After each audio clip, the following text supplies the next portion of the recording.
अल्हम्दुलिल्लाह वहदहु ला शरीका लहू वस्सलातु वस्सलामु अला मन ला नबिय्य बादा।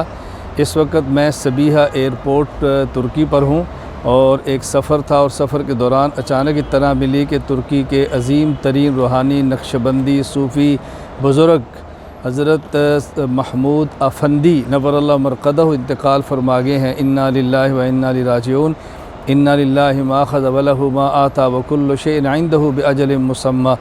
अल्लाह ताला उनकी मग़फ़िरत फ़रमाए, दर्जात बुलंद फ़रमाए, आखिरत की मंज़िलें आसान फ़रमाए। जो हज़रात तुर्की और तुर्की के माहौल से वाकिफ़ हैं वो इसको अच्छी तरह जानते हैं कि शेख महमूद अफ़ंदी रहमहुल्लाह ताला की कितनी बड़ी खिदमात हैं यहाँ पर।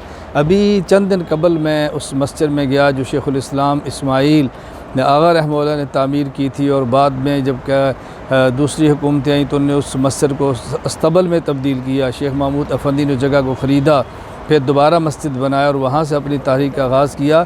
और इस वक्त बिहम्दिल्लाह ताला पूरे तुर्की में जहाँ भी आप जाएंगे औरतें हिजाब करती नज़र आएँ, मदारस नज़र आएँ और खानक़ाही निज़ाम, इसमें बहुत बड़ा हाथ शेख महमूद अफ़ंदी रहमहुल्लाह ताला का है। बहुत बड़ी इनकी यहाँ पे जमात है जो काम कर रही है दीन की खिदमत का, कुरान करीम की तालीम, अहादीस, फ़िक़्ह, तसव्वुफ़, और सिर्फ़ तुर्की ही नहीं बल्कि तुर्की से बाहर कई एक ममालिक में बाकायदा ने मसाजिद बनाई हैं, दीनी इदारे कायम किए हैं। अल्लाह ताला शेख की कब्र को नूर से भर दे, अल्लाह उनके दर्जात बुलंद फरमाए, अल्लाह ताला उनके मुतवस्सिलीन को उनके लिए सदका जारिया बनाए।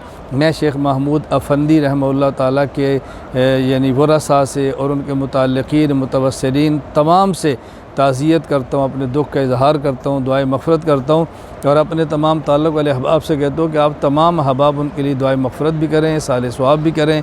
अल्लाह ताला हमें अपने अकाबिरीन के नक्शे कदम पर चलते हुए दीन की खिदमत करने की तौफ़ीक़ अता फ़रमाए। अल्लाह में दीन की खिदमत करते हुए ईमान पर मौत अता फ़रमाए। अस्सलामु अलैकुम व रहमतुल्लाहि व बरकातुहू।